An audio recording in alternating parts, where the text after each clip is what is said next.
Welcome to royal convention centre.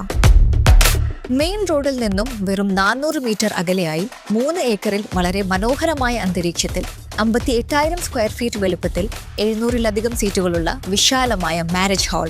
Contact now for booking. Celebrate the moments of colors. KMT Silks, Perinthalmanna, Kottakkal.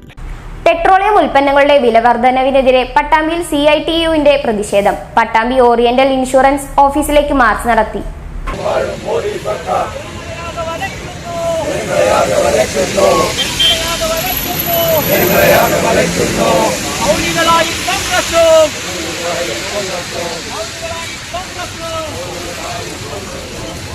Petrol ഉൽപ്പന്നങ്ങളുടെ വിലവർധനവിൽ പ്രതിഷേധിച്ചാണ് Pattambi CITU Pattambi division കമ്മിറ്റിയുടെ നേതൃത്വത്തിൽ Pattambi oriental insurance ഓഫീസിലേക്ക് മാർച്ചും ധർണയും നടത്തിയത്.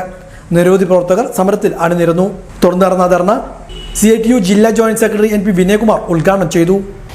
കഴിഞ്ഞ 4 മാസത്തിനുള്ളിൽ 89 രൂപയാണ് LPGക്ക് വില കൂട്ടിയിട്ടുള്ളത്. കഴിഞ്ഞ 12 വർഷത്തിനിടയിൽ 540 രൂപയുടെ വർധനവാണ് ഉണ്ടാക്കിയിട്ടുള്ളത്. ശ്രീമാൻ നരേന്ദ്രമോദി ഇന്ത്യയുടെ പ്രധാനമന്ത്രിയായി സത്യപ്രതിജ്ഞ ചെയ്ത് അധികാരത്തിൽ വരുന്നത് 2014-ലാണ്. അന്ന് ഗ്യാസിന്റെ വില 412 രൂപ. എന്തിന്റെ അടിസ്ഥാനത്തിലാണ് വില വർദ്ധിപ്പിച്ച്?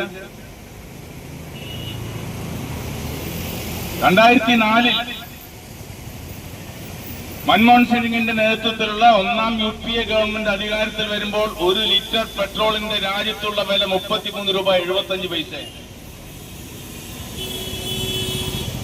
10 വർഷം UPA ഗവൺമെന്റ് അധികാരത്തിലിരുന്നു. 10 വർഷം UPA ഗവൺമെന്റ് അധികാരത്തിൽ ഇരുന്ന് 2014-ൽ അധികാരത്തിൽ നിന്ന് പോകുമ്പോൾ, അഥവാ നരേന്ദ്രമോദി അധികാരത്തിലേക്ക് വരുമ്പോൾ പെട്രോളിന്റെ വില 62 രൂപ. ഞങ്ങൾ ജയിച്ചാൽ പെട്രോളിന്റെ വില 50 രൂപയിലേക്കും ഡീസലിന്റെ വില 40 രൂപയിലേക്ക് എത്തിക്കുമെന്നായിരുന്നു പ്രതിപക്ഷത്തിരിക്കുമ്പോൾ BJP-യുടെ അവകാശവാദം.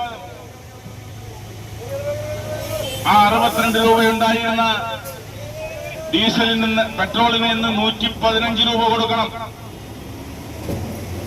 115 രൂപ കൊടുക്കണം.